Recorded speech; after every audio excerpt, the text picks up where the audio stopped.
যতই সালাত পড়াচ্ছি আমরা কেন জাকাত না দেন, আজকে যদি আবু বকর বাংলাদেশের খলিফা হতেন তিনি আপনার বিরুদ্ধে যুদ্ধ ঘোষণা করতেন। তুমি ভয় পাচ্ছ কেন? আমাদের তোমার সেই সঞ্চিত ধন, বহু কষ্ট করে তুমি যে টাকাগুলো কামাই করে রাখছিলে ব্যাংকের মধ্যে, জাকাত দেওয়া নেই, মানুষকে দেওয়া নেই। আলহামদুলিল্লাহ, আলহামদুলিল্লাহ রাব্বিল আলামিন আর রহমানির রহিম মালিকি ইয়াউমিদ্দিন।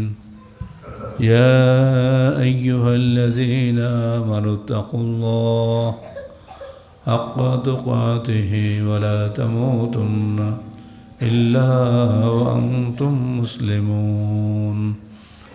يا أيها الناس اتقوا ربكم الذي خلقكم من نفس واحدة وخلق منها زوجها وبث منهما رجالا كثيرا ونساء واتقوا الله الذي تساءلون به والأرحام إن الله كان عليكم رقيبا.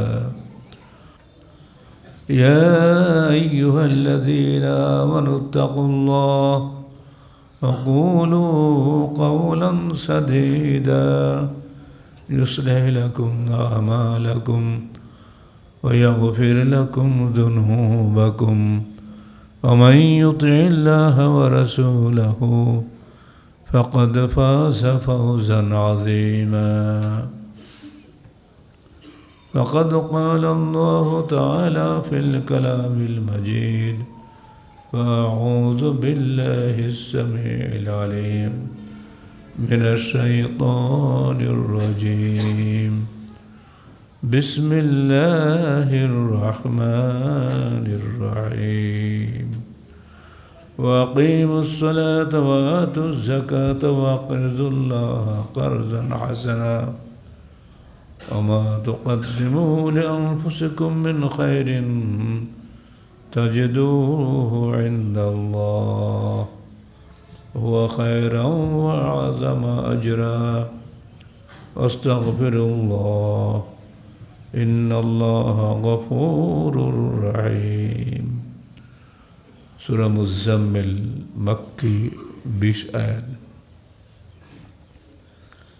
যাবতীয় হামদ ও সানা আল্লাহ রাব্বুল আলামিনের জন্য এবং যাবতীয় দরুদ ও সালাত শেষ নবী মুহাম্মদুর রাসূলুল্লাহ সাল্লাল্লাহু আলাইহি ওয়াসাল্লামের জন্য। আপনারা জানেন প্রথম আয়াত নাজিল হয়েছিল ইকরা বিসমি রাব্বিকাল্লাযী খালাক। পরপর 5টি আয়াত কোথায় নাজিল হয়েছিল? হেরা গুহাতে।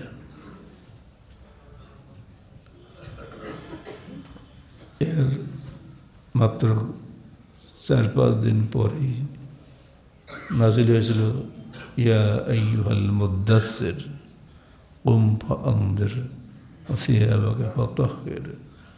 ওখানেও 5টি বা 7টি আয়াত নাজিল হয়েছিল। এর 2 সপ্তাহের মধ্যে নাজিল হয় সূরা মুজাম্মিল। হে চাদরাবৃত, মুদ্দাসসির অর্থ হে চাদরাবৃত, মুজাম্মিল অর্থ হে চাদরাবৃত। ওঠো,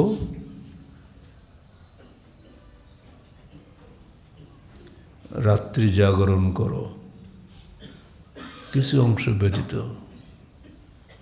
অর্থাৎ তাহাজ্জুদের সালাত। এটা আল্লাহর রসুলের জন্য, তার সাহাবীদের জন্য নাফিলাতান, অতিরিক্ত। কারণটা কি? ইন্না সানুলকি আলাইকা কওলান সাকিলা, আমরা সত্তর তোমার উপর নাজিল করব ভারী কিছু বিষয়। এই ভারী কিছু বিষয় যে কি নাজিল করবেন তা তো আল্লাহ বলেননি। এই ভারী বিষয়টি হলো পুরো ইসলাম। কোরআনের যে বিশাল কোরআন আপনারা দেখেন, ৬,২০৩ উপরে আয়াত রয়েছে।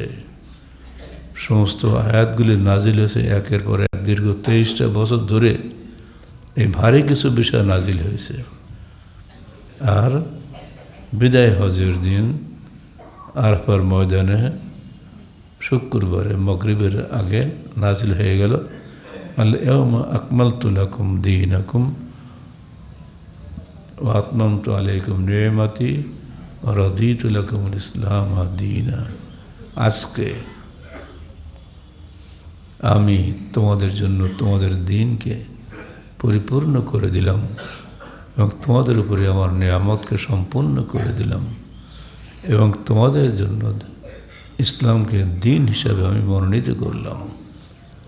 জনক ইহুদি এসে ওমর ফারুককে বললেন, হে খলিফাতুল মুসলিমিন, এই আয়াত যদি আমাদের উপরে নাজিল হতো তাহলে আমরা ইহুদিরা ওই দিন ঈদের দিন হিসেবে পালন করতাম। যে পৃথিবীর ইতিহাসে কোনো ধর্মের জন্য আল্লাহ পাক এরকম আয়াত নাজিল করেননি যে আজকে পরিপূর্ণ করে দিলাম। কেন এই কথা বলা হলো? আদম, নূহ, ইব্রাহিম, মুসা, ঈসা, পৃথিবীর যত নবী এসেছেন সমস্ত নবীর কাছেই কিন্তু তৌহিদের আমানত ছিল, কিন্তু তাদের কাছে দিন পরিপূর্ণ করা হয় নাই। সেই শুরু থেকে যে দিন চলে আসছে, যে একই দিন পরিপূর্ণতা লাভ করলো আমাদের রসুলের কাছে এসে। আর এজন্য এটা আমাদের জন্য সবচেয়ে গর্বের বিষয়। আর এজন্য ইহুদি বলেছে এটা আমাদের উপরে নাজিল হলে আমরা ঈদের দিন হিসেবে পালন করতাম। জবাবে ওমর ফারুক বলেছিলেন, তোমরা তো একটা ঈদ করতে, ওইটা ওই দিন আমাদের দুটো ঈদ ছিল। সে কীরকম? ওই দিন ছিল জুমার দিন, ওটা আমাদের সাপ্তাহিক ঈদের দিন। আর ওই দিন ছিল আরাফার দিন, ওটা আমাদের বার্ষিক ঈদের দিন। ওই দিন দুই ঈদ ছিল আমাদের। তখন ইহুদি চুপ হয়ে গেছে। সেই সূরা মুজাম্মিল, হে চাদরাবৃত, ওঠো সালাতে রাত্রি জাগরণ করো, কিছু অংশ ব্যতীত, অর্ধরাত্রি বা তার চাইতে কিছু কম অথবা কিছু বেশি, আর কোরআন তেলাওয়াত করো ধীরে সুস্থে সুন্দরভাবে। ওরাত্তিল কুরআন তারতিলা।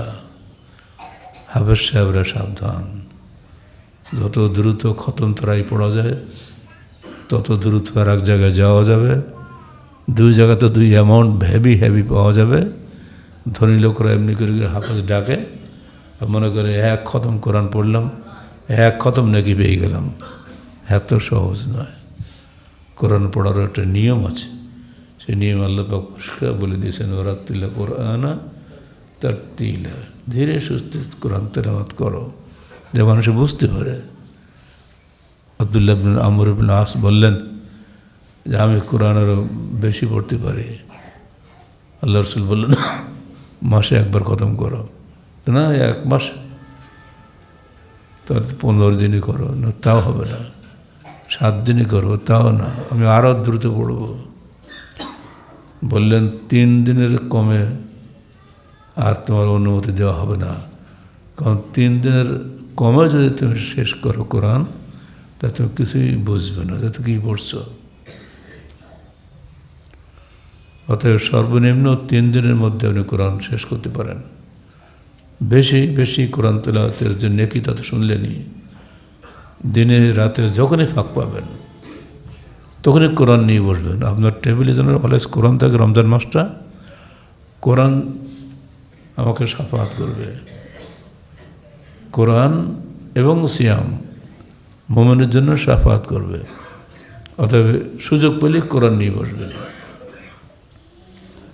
71 সালে পাকিস্তান বাহিনীর বুকে একটা লকেট ঝুলানো দেখেছি আমরা। তো একদিন আমি এক মেজরকে জিজ্ঞেস করলাম, এই লকেটটা কেন এত বড়? কেন? ওটা কোরআন। কোরআন লটকে রাখলে কি কোরআন পাঠ করা হবে? পাঠ করা না হোক, কোরআনের নেকি তো পাবো। কে বলছে আপনাকে এগুলা? তাহলে যারা ওই কোরআন বাঁধাই করে, কোরআন ছাপে পেরেছে, ওরা তো একেবারে নেকির পাহাড় নিয়ে কোরআন আল্লাহ কাছে পৌঁছে যাবে। তখন হুঁশ হয়েছে, কথা তো ঠিকই। কোরআন ঝুলাইলেই কি হবে? কোরআন তো পড়তে হবে। আপনারা এসে মানুষ খুন করছেন, নিরীহ মানুষকে গুলি গুলি মেরে ফেলে দিচ্ছেন, আর কোরআনকে আপনার জন্য সাফাত করবে নাকি? তখন হুঁশ হয়েছে, রে বাপরে, বিশাল কথা বলল। অথচ এটা ওদের একেবারে বলা যায় একেবারে নিয়ম, আর্মিদের এখানে ঝুলে রাখবেই ওরা। ওদের আকিদা হলে কোরআন ঝুলালে আমার সমস্ত বিবাদ আবার বেশি গেল। এই আকিদা যদি কেউ বাংলাদেশে থাকেন সাবধান থাকেন, এগুলি করবেন না। তো সূরা মুজাম্মিলের একটা মৌলিক বক্তব্য হচ্ছে ইন্না সানুলকি আলাইকা কওলান সাকিলা, আপনার আমরা সত্তর তোমার উপর নাজিল করব ভারী কিছু বিষয়। এই আয়াতের একটা খুব লম্বা, সূরা মুজাম্মিলের 20টা আয়াত, তো 20 নম্বর আয়াতটাই সবচেয়ে লম্বা। এই একটা আয়াত দিয়ে একটা রুকু, সেখানে যে আল্লাহ পাক বলছেন আকিমুসসালাহ ওয়া আতুজ যাকাহ, তোমরা সালাত তোমরা কায়েম করো এবং যাকাত আদায় করো। ও আকরিদুল্লাহ কারদান হাসানা। অনেকের ধারণা ইসলামের শুরুতে যাকাতের কথা ছিল না, পরবর্তী গেলে যাকাতের কথা হয়েছে, কিন্তু একবার ইসলামের শুরুতেই 2 সপ্তাহের মধ্যে যাকাতের হুকুম নাজিল হয়ে গেছে। বিষয়টা হালকা নয়। সালাত এবং যাকাত কোরআনে বহু জায়গায় এসেছে, আপনারা জানেন 32 জায়গায় সালাত এবং যাকাত একসঙ্গে এসছে। তো ওয়াকরিদুল্লাহ করদান হাসানা, এটা কী দেন? যাকাত দেওয়া মানে আল্লাহর কাছে কর্জে হাসানা দেওয়া। মানুষকে কর্জ দিলে যেমন তিনি ফেরত দিতে বাধ্য হন, আল্লাহকে কর্জ দিলে আল্লাহ ঠিক তেমনি করে আপনাকে ফেরত দেবেন। আল্লাহ কখনো ওয়াদা খেলাপ করেন না। আপনি যা দিবেন তার চেয়ে বহুগুণ বেশি আল্লাহ থেকে আপনাকে ফেরত দিবেন। ওমা তুকদ্দিমু লিআনফুসিকুম মিন খায়রিন তাজিদুহু ইনদাল্লাহ। আল্লাহ বলছেন তোমরা তোমাদের জন্য অগ্রিম যা কিছু পাঠাবে, যে কোনো নেকির কাজ পাঠাবে, মানে খায়রিন নেকির কাজ, এখানে খায়ের অর্থ সম্পদ, অর্থ যাকাতের মাল, তাজিদুহু ইনদাল্লাহ, অবশ্যই তোমরা সেটা আল্লাহর কাছে পাবে। ওয়া খায়রান ওয়া আ'যামা আজরা, আল্লাহ কাছে যেটা পাঠাবে সেটাই হলো উত্তম ও মহান পুরস্কার। আর তোমরা আল্লাহর নিকটে ক্ষমা প্রার্থনা করো। শুধু পাঠালেই হবে না, ইস্তেগফার করতে হবে যে আল্লাহ আমি যাকাত দিলাম, তুমি আমাকে ক্ষমা করো। জীবনে বহু গুনাহ করেছি, জানায় অজানায় কোনো ঠিক নাই। আর মানুষ তো প্রতিদিনই গুনাহ করে,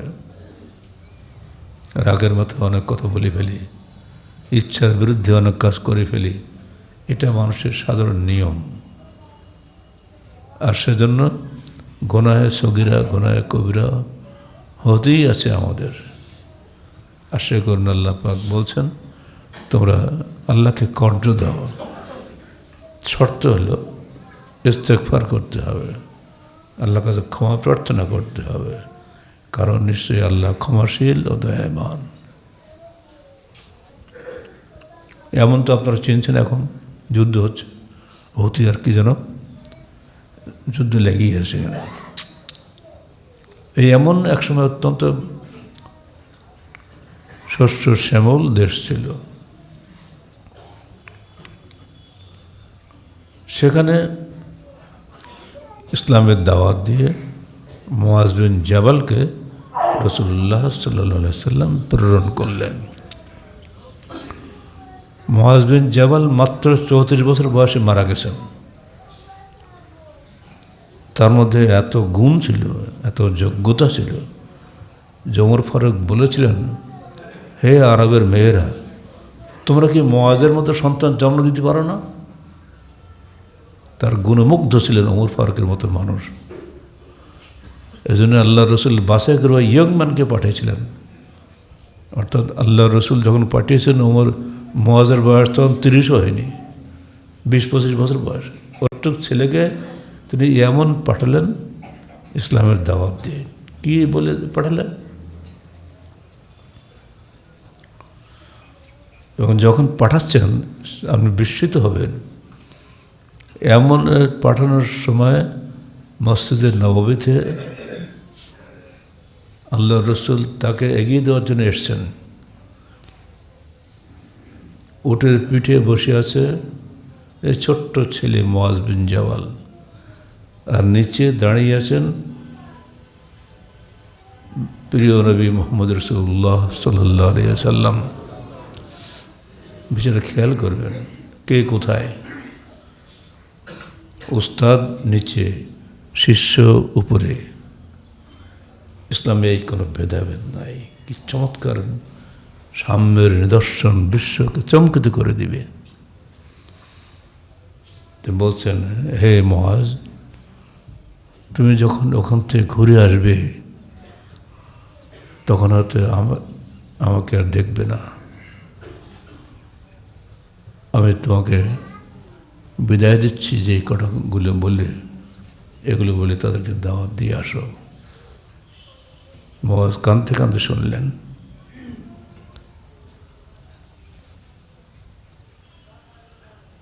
ক্বালা ইন্নাকা তাতি কওমান আহলে কিতাব, তুমি যাচ্ছ ইহুদি নাসারাদের দেশে। ফাদউহুম ইলা শাহাদাতিন আল্লা ইলাহা ইল্লাল্লাহ ওয়া আন্না মুহাম্মাদুর রাসূলুল্লাহ, তুমি তাদেরকে প্রথম দাওয়াত দিবে যে আল্লাহর ব্যতীত কোনো উপাস্য নেই, যেন মূর্তি নাই, সির্ফ আল্লাহ। ইহুদি নাসারাও কিন্তু আল্লাহকে মানে, কারণ সেই সঙ্গে ওরা শিরক করে। আল্লাহর সঙ্গে অন্য কোনো কিছুকেই যোগ বিয়োগ করা যাবে না। লা ইলাহা, কোনো ইলাহা নেই ইল্লাল্লাহ, আল্লাহ ব্যতীত, এক নম্বর। ওয়া আন্না মুহাম্মাদান রাসূলুল্লাহ, দুই নম্বর, মুহাম্মদ হচ্ছেন আল্লাহর রসুল। এখন মুসাও নেই, ঈসাও নেই। ওরা তো মুসার অনুসারী, নাসারারা ঈসার অনুসারী না। লাউ কানা মুসা হাইয়ান লামা ওয়াসিআহু ইল্লা ইত্তিবাই, আজকে মুসা বেঁচে থাকতেন তাহলে আমার অনুসরণ করা ব্যতীত তার কোনো উপায় থাকতো না। অতএব হে আহলে কিতাব, মনে রেখো মুহাম্মদ হচ্ছেন শেষ নবী, তিনি একমাত্র রসুল। ফাইনহুম আতাউ লিযালিক ফাআলামহুম আন্নাল্লাহা ক্বাদ ফারাযা আলাইহিম সাদাকা, যদি ওরা তাওহীদের এবং রিসালাতের এই দাওয়াত কবুল করে নেয় তাহলে তাদেরকে তুমি বলবা যে আপনাদেরকে যাকাত দিতে হবে।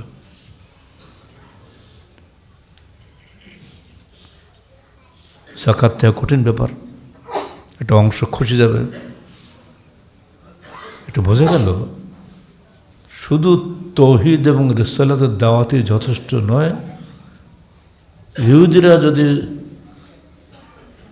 যাকাতের আহ্বান প্রাপ্ত হয় তো মুসলমানদের জন্য যাকাতের আহ্বান নয়, নির্দেশ প্রাপ্ত হওয়া লাগবে। আমরা বহু মুসলমান আছি যাকাত দেই না, সালাত ঠিক মতো পড়ি, সবই ঠিক আছে, যাকাতের সময় হিলা করি, ওটা আগামী সপ্তাহে বলবো কি বুদ্ধি খাটাই আমরা যাকাত ফাঁকি দেওয়ার জন্য।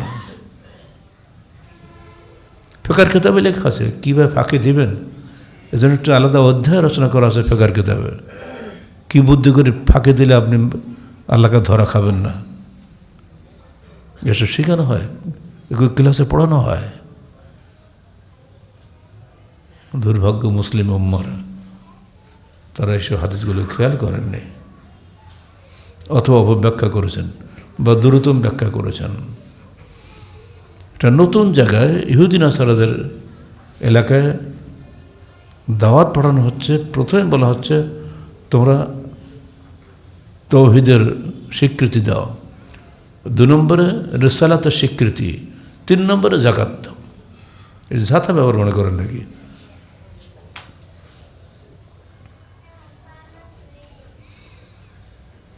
কারণ তুখাযু মিন আগনিয়াইহিম ওয়া তুরাদ্দু ইলা ফুকারাইহিম, তোমাদের দেশে যারা ধনী তাদের কাছ থেকে যাকাত নেওয়া হবে, এবং তোমাদের দেশেই যারা গরিব আছে তাদের মধ্যে ওটা ফেরত দেওয়া হবে।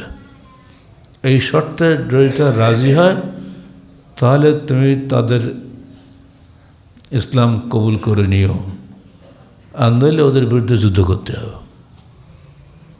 বুখারী মুসলিমের হাদিস। কি জাতা কথা মনে করেন নাকি? মুআজ বিন জাবাল অক্ষরে অক্ষরে এটা পালন করেছিলেন, কোনো খাতির করার নাই। প্রথম বছর গেল, দ্বিতীয় বছরেই শুনলেন আল্লাহ রসুল দুনিয়া থেকে বিদায় হয়ে গেছেন। ইতিমধ্যে আবু বকর খলিফা হয়েছেন। তিনি ঘোষণা দিলেন, যারা জাকাত দেবে না আমি তাদের বিরুদ্ধে যুদ্ধ ঘোষণা করলাম, লাউকাতিলান্না, তাদের বিরুদ্ধে আমি যুদ্ধ করব। ওমর ফারুক জি হাজির, বলে হে খলিফা, যারা সালাত পড়ে, সিয়াম রাখে, কলমা স্বীকার করে, আখিরাতে বিশ্বাস করে, মুসলমান, উনি তাদের বিরুদ্ধে কী করে অস্ত্র ধারণ করবেন? দ্ব্যর্থহীন ভাষায় আবু বকর জবাব দিলেন, লাউকাতিলান্না মান ফাররাকা বাইনাস সালাতি ওয়াজ যাকাত, অবশ্যই অবশ্যই আমি যুদ্ধ ঘোষণা করব ওই ব্যক্তির বিরুদ্ধে যে সালাত এবং যাকাতের ফরজিয়তকে পার্থক্য করে। কোনো খাতির নেই, ও সালাত পড়ুক, সিয়াম রাখুক, সবই রাখুক, যদি যাকাত না দেয় আমি অবশ্যই তার বিরুদ্ধে যুদ্ধ ঘোষণা করব। তখন ওমর ফারুক বললেন, হ্যাঁ আসলে কত সারাহা সাদরা, আবু বকর সিনা প্রসারিত হয়ে গেছে। তিনি অবশ্যই সে মেনে নিলেন। ও দেখতে পাচ্ছেন ওমর ফারুকের মতো সাহাবি, আল্লাহ রসুল বলেছেন তার প্রশংসায় বহু কথা, তো একটা হলো এই, তো হক নাজিলে ওমরের জবান থেকে ওমর যেটাই বলে তার পক্ষে অনেক সময় আয়াত নাজিল হয়েছে। তিনটা ঘটনা এটা ঘটেছে। তিনি এটাও বলেছেন, ওমর যে রাস্তায় চলে শয়তান সে রাস্তায় চলে না। সে ওমর যখন বাধা দিলেন এটাও আবু বকর তোয়াক্কা করেন নাই। অবশেষে ওমরও সারেন্ডার করলেন যে না, আবু বকর ঠিক আছে। তো বোঝা গেল যদি আপনি যতই সালাত পড়েন, সিয়াম রাখেন, যাকাত না দেন, আজকে যদি আবু বকর বাংলাদেশের খলিফা হতেন, তিনি আপনার বিরুদ্ধে যুদ্ধ ঘোষণা করতেন। কত কঠিন বিষয়টা খেয়াল করবেন।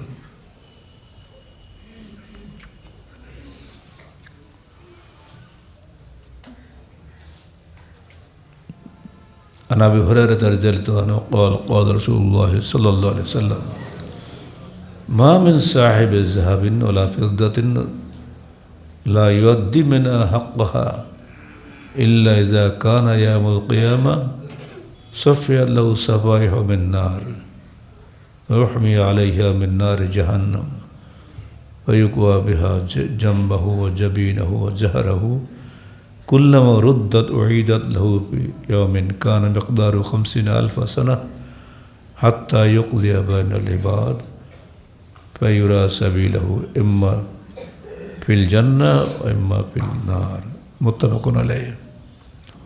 আবু হুরায়রা রাদিয়াল্লাহু আনহু বর্ণিত, রাসূলুল্লাহ সাল্লাল্লাহু আলাইহি ওয়াসাল্লাম ইরশাদ করছেন, সোনার উপর মালিক যারা, অর্থাৎ যাদের অর্থ সম্পদ আছে, তারা যদি যাকাত না দেয়, মালের হক আদায় না করে, ফরজ যাকাত ছাড়াও কিন্তু হক আছে,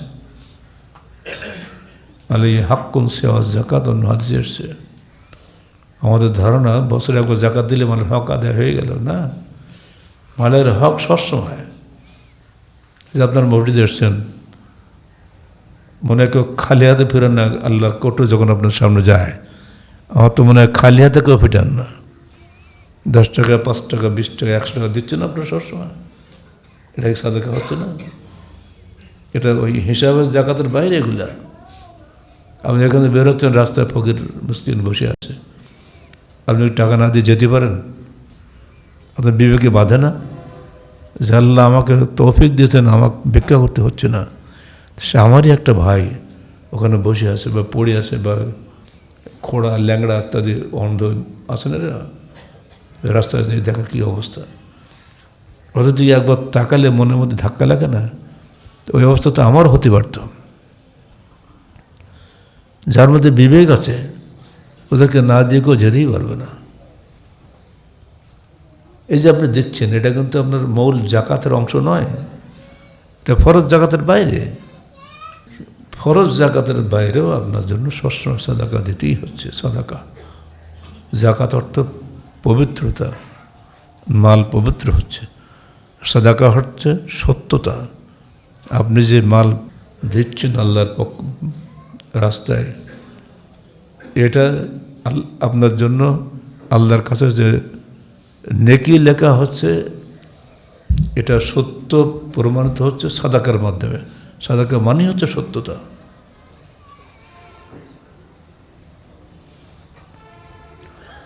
আল্লাহ রসুল বলছেন, যে ব্যক্তি মালের হক আদায় করল, যারা করল না, কিয়ামতের দিন তাকে সমস্ত মালগুলোর আগুনে পরিণত করে তাকে দাগানো হবে। তাই এই ডান পাশে বাম পাশে, ডান পাশাড়ে বাম পাশাড়ে, পিঠে সামনে সর্বত্র দাগানো হবে। অতঃপর কিয়ামতের দিন ওই আযাব তার হতেই থাকবে যতক্ষণ না বিচারের কাজ শেষ হয়। আর যে কিয়ামতের দিনের পরিমাণ 50 আলফা সানা, দুনিয়ার হিসাবে 50,000 বছর। অর্থাৎ মানব জাতির প্রত্যেকের হিসাব শেষ করতে একদিন লাগবে। এই একদিনটা হচ্ছে আমাদের দিনের 50,000 বছর সময় লাগবে। এই এতদিন আমাকে বা আপনাকে যদি আমরা জাকাত না দেই, আযাব ভোগ করতে হবে। কারোর ক্ষমতা থাকলে জাকাত না দিয়ে ঘরে বসে থাকেন, একটু পরে নিঃশ্বাস বন্ধ হলে ঠেলা টের পাবেন। কারণ মৃত্যুর পর থেকেই কিয়ামত শুরু হয়ে যায়। মাতাল ইনসানু ফাকাদ কিয়ামত কিয়ামতুহু, মানুষ যখনই মরে তখন তার কিয়ামত শুরু হয়ে যায়। আন আবি হুরায়রা রাদিয়াল্লাহু আনহু قال قال رسول الله صلى الله عليه وسلم من آتاه الله مالا فلا يؤدي زكاته مستر له ماله يوم القيامة ثم يأخذ بلهزمتيه يعني شدقيه ثم يقول أنا مالك أنا كنزك ثم طلع ولا يحسبن الذين يبخلون بما آتاهم الله من فضله هو خيرا لهم بل هو شر لهم سيطوقون ما بخلوا به يوم القيامة سيطوقون ما بخلوا به يوم القيامة ولله ميراث السماوات والأرض والله بما تعملون خبير। সূরা আলে ইমরান 180 আয়াত। রাওয়াহুল বুখারী মিশকাত 1774। আবু হুরায়রা রাদিয়াল্লাহু আনহু হতে বর্ণিত, রাসূলুল্লাহ সাল্লাল্লাহু আলাইহি ওয়াসাল্লাম ইরশাদ করেন, মান আতাহুল্লাহু মালান, আল্লাহ পাক যাকে মাল দিয়েছেন, ফালাম ইউআদ্দি যাকাতাহু, অথবা সে তার যাকাত আদায় করেনি, মুসরা লাহু মালাহু ইয়াউমাল কিয়ামা, মুসরা লাহু মালুহু ইয়াউমাল কিয়ামা, কিয়ামতের দিন তার সমস্ত মাল তার সামনে সাপের আকার ধারণ করে আনা হবে। সুম্মা ইয়াখুযু বিলিহাযামাতাইহি ইয়ানি শিদকাইহি, তার দুই চল খাবলে ধরবে। সুম্মা ইয়াকুলু আনা মালুকা ওয়া আনা কানজুকা, অতঃপর ওই সাপ বলবে, আমি তোমার মাল, আমি তোমার সঞ্চিত ধন। ব্যাংকে থাকে টাকা পয়সা। সুম্মা তালা, অতঃপর আল্লাহ রাসূল তেলাওয়াত করলেন কি, ওয়ালা ইয়াহসাবান্না আল্লাযীনা ইয়াবখালুনা বিমা আতাহুমুল্লাহু মিন ফাদলিহি হুয়া খায়রান লাহুম, যারা কৃপণতা করে আল্লাহ পাক তাকে যে মাল দিয়েছেন সেখান থেকে জাকাত দিতে যারা কৃপণতা করে সেজন্য এটাকে তার জন্য উত্তম মনে না করে, বাল্হুয়া শাররুল্লাহম, বরং এটি তার জন্য মন্দ, টাকা বেশি হওয়াটাই মন্দ, এটা যেন তার জন্য উত্তম নয়। যত টাকা বেশি হবে তত তার পরীক্ষা বেশি হবে। আল্লাহ বাসাত আল্লাহ নাস বেমালিন লাবাগাউ ফিল আরদে। অন্য আয়াতে এসেছে যদি আল্লাহ পাক দুনিয়াতে মানুষকে বেশি বেশি মাল দিতেন তারা অবশ্যই সীমা অতিক্রম করতো। এটা বাস্তব, মাল বেশি হলে সীমা অতিক্রম সে করবেই। এই জন্য আল্লাহ পাক মাল খুব বেশি দেন না। কারণ মাল কাউকে দিয়েছেন ধ্বংস হয়েছে, সেই ব্যক্তিকে কারণ যে মুসার স্বাস্থ্য হয়, সে মুসার দিন গ্রহণ করেনি, তাকে আল্লাহ মাল দিয়েছিলেন পরীক্ষার জন্য। এমন মাল সে পাইল যে সে জমিনে ডেবে গেল, ধ্বংস হয়ে গেল, চিল্লাচিল্লি করতে লাগল, কিন্তু জমিন ধসে গেল, কেউ ঠেকাতে পারেনি।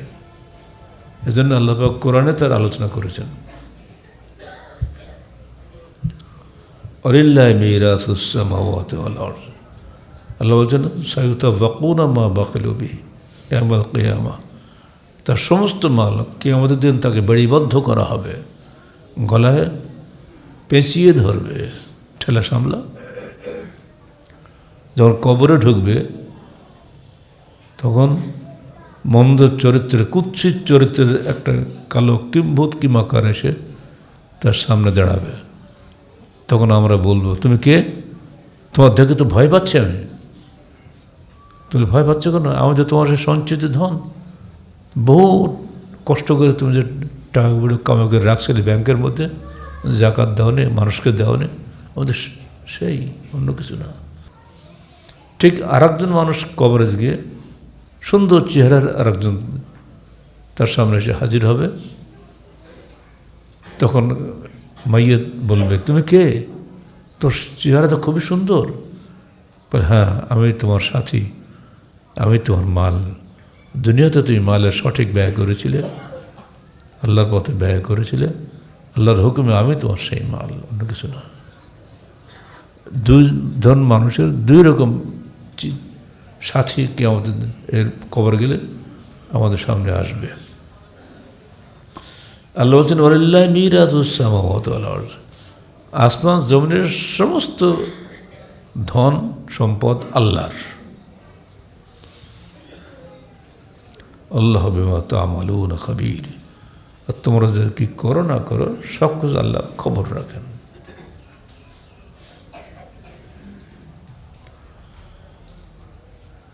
যারা জাকাত দেয় আল্লাহ রসুল তাদের জন্য দোয়া করেন খাস করে, আর সেজন্য আল্লাহ পাক বলছে ইন্না সালাতাকা সাকানুন লাহুম, হে রসুল তুমি যে দোয়াটা করো জাকাত দাতার জন্য, এটা তাদের হৃদয়ের প্রশান্তি। তো আল্লাহ রসুল মৃত্যুবরণ করার পরে লোকেরা বলল, তাই তো এখন তো রসুল নাই, দোয়া করবে কে? এই চিন্তা করে অনেকে জাকাত জমা করতো না, অথচ জাকাত জমা করাটাই কিন্তু নিয়ম। তখন আবু বকর বললেন, যদি যে জাকাত জমা না করে, রসুলের জমানায় যে একটা বকরির বাঁধা দড়িও জমা করা হতো, আমার জমানায় সেটাও জমা করা না হয়, তাহলে আমি তার বিরুদ্ধে যুদ্ধ করব। জাকাত হয়তো তারা দিত, কিন্তু ইচ্ছা মতো জমা করতো না। জাকাত জমা করার এই সুন্নতটা আমাদের মধ্যে উঠে গেছে। শুধু আমরা জাকাতুল ফিতর জমা করি, ফিতরাটা, তাও আমরা পুরোপুরি করি না। কিছু নিজে নিজে বিতরণ করি, কিছু জমা করি। পুরোপুরি যদি জাকাত ওসর ফিতরা সব জমা হতো, তাহলে প্রত্যেক এলাকায় এলাকায় বাতুল মালের বিশাল ফান্ড হয়ে যেত। গভর্নমেন্ট জাকাত ফান্ড তৈরি করলেন বটে, কিন্তু গভর্নমেন্টকে লোকে বিশ্বাস করে না, এই জন্য জাকাত ফান্ডে কেউ টাকা দিতে চায় না। তো যা জমা হয় সে কম না, তারা যথেষ্ট সেখান থেকে ব্যয়ও করে। সেখানে একটা আলাদা কমিটি আছে। এরপরও মানুষ নিজ হাতে দিতে ভালোবাসে, কোনো যা দিতে চায় না। কিন্তু উচিত হলো জমা করা। তাতে লাভ হবে এই যে আপনি রিয়া মুক্ত হবেন এবং আপনার মধ্যে মালের প্রতি কোনো টান থাকবে না। জমা করে দিয়েছি, বন্টন করার দায়িত্ব হলো মোতোয়াল্লির, আমার না। আমি জমা করব, আমি বন্টন করব, এই মেজাজ যদি হয় তাহলে আপনার মধ্যে একটা রিয়া চলে আসবে এবং সঙ্গে সঙ্গে স্বজনপ্রিয়তাটাও চলে আসবে। এখান থেকে বাঁচার জন্য জমা করার নিয়মটা মুসলমানদের মধ্যে চালু হওয়া ভালো ছিল। আহলে হাদিসদের মধ্যে এখনও চালু আছে, আংশিকভাবে পুরা মাত্রায় নয়। আল্লাহ বলছেন, আল্লাযীনা ইয়াকনাজুনা আয-যাহাবা ওয়াল ফিদ্দাতা লা ইউনফিকুনা ফী সাবিলিল্লাহ ফাবাশশিরহুম বিআযাবিন আলীম। যারা সোনার উপর জমা করে অথচ আল্লাহর পথে ব্যয় করে না, তাদেরকে মর্মান্তিক আযাবের সুসংবাদ দাও। কামা ইউহমা আলাইহা ফী নারি জাহান্নামা ফাতাকুয়া বিহা জিবাহুম ওয়া জুনুবুহুম ওয়া যুহুরুহুম হাযা মা কানাজতুম লিআনফুসিকুম। আল্লাহ পাক সেদিন বলবেন, এই তোমার সেই মালামাল যা তুমি জমা করেছিলে দুনিয়াতে, সেইগুলি তোমার সামনে এসছে, নতুন কিছু আসেনি।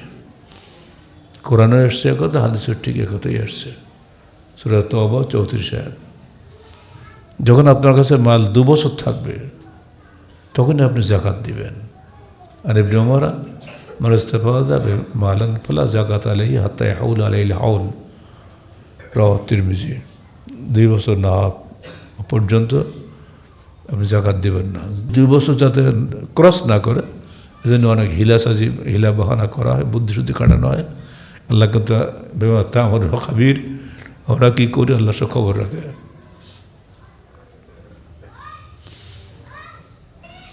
আর নিসাব কি, মক্কায় সূরা মুজাম্মিল যখন নাজিল হয় তখন কিন্তু নিসাব নাজিল হয়নি। যাকাত তারা দিতেন, সালাতও আদায় করতেন, কিন্তু নিসাব নাজিল হয়েছে পরে। ফি কুল্লি আরবাইনা দিরহামান দিরহামুন,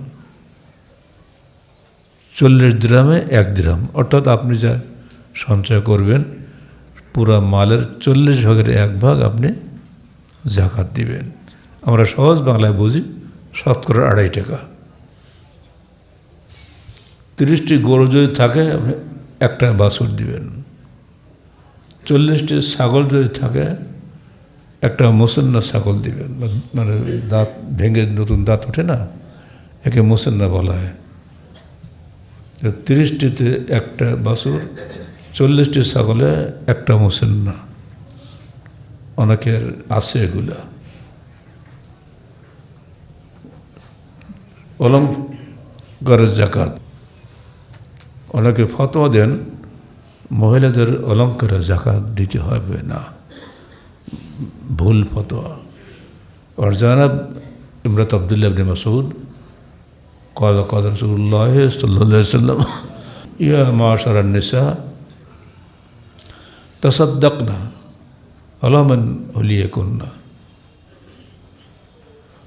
কারণ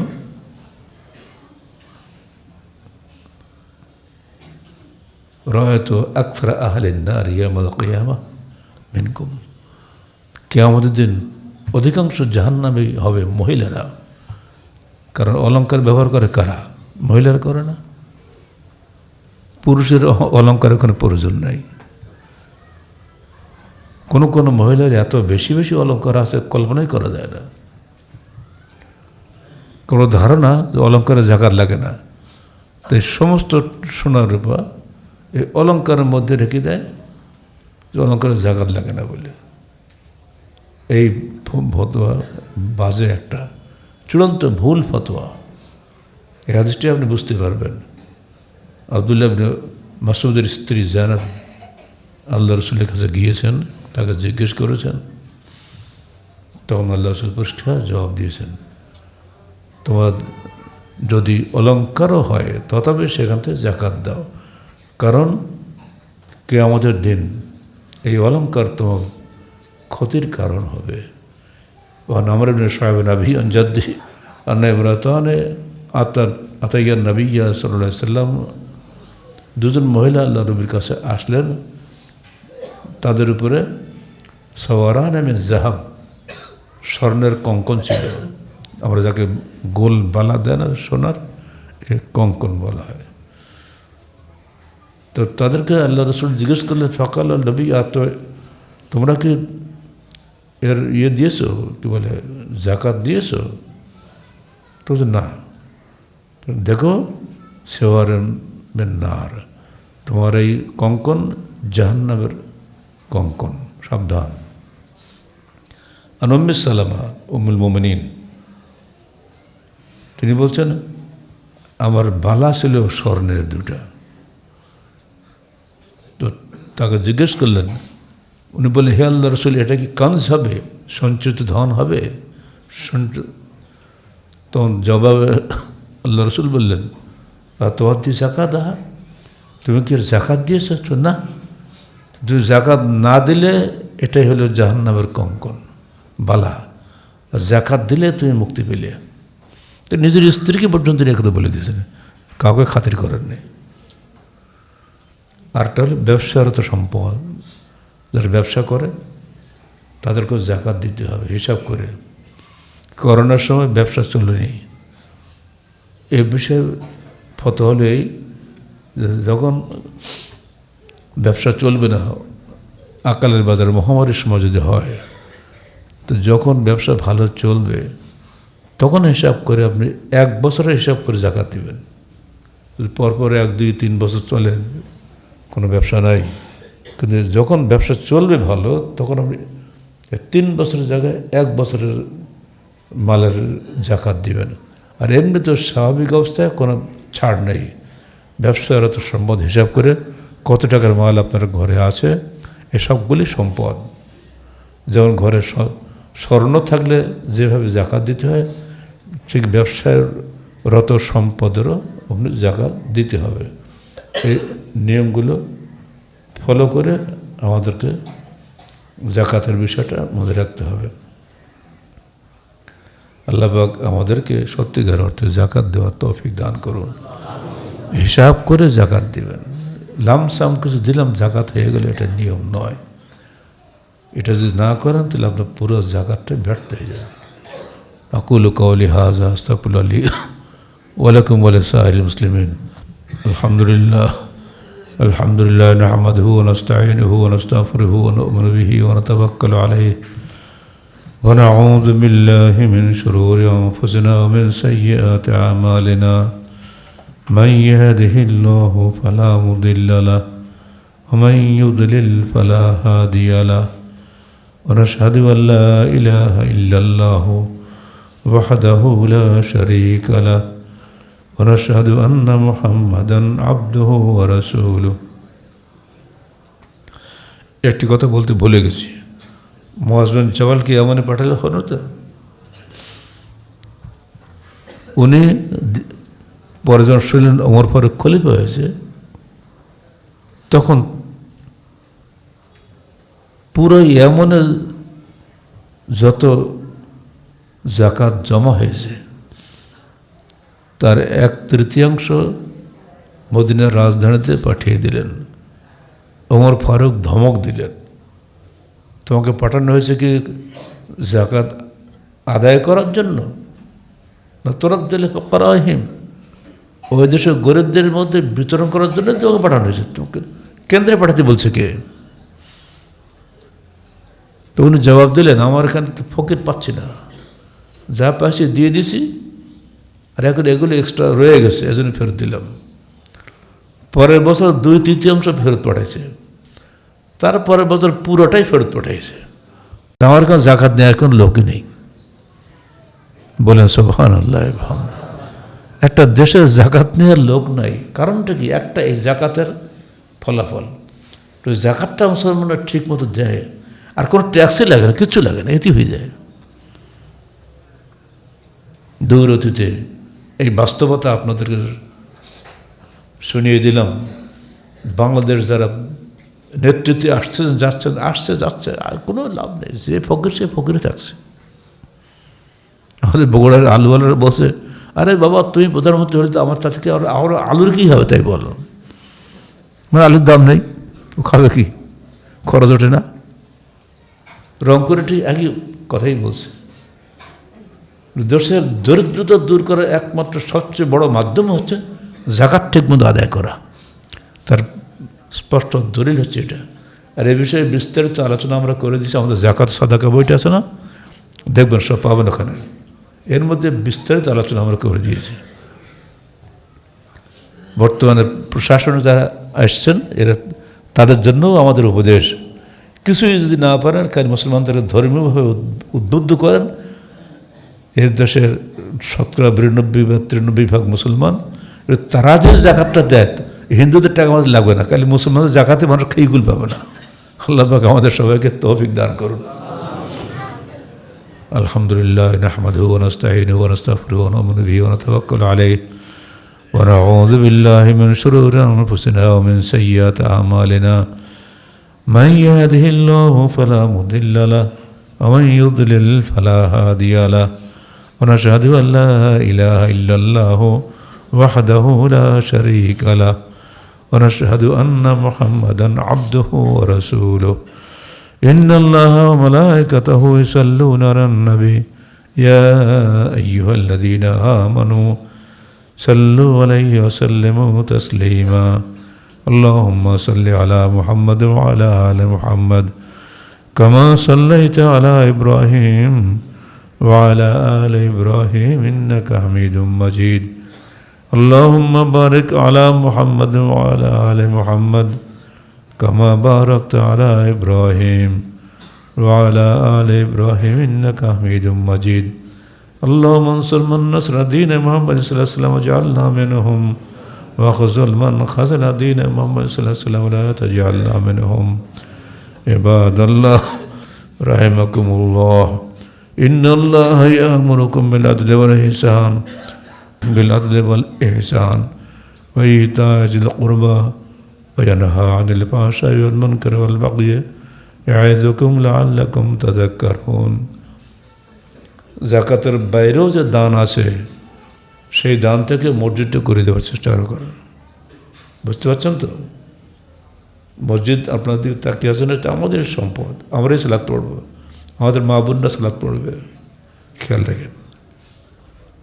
ওয়ালা যিকরুল্লাহি তাআলা ওয়া আলা ওয়া আযওয়া জাল্লা ওয়া আতামু আহাম্মু আকবার।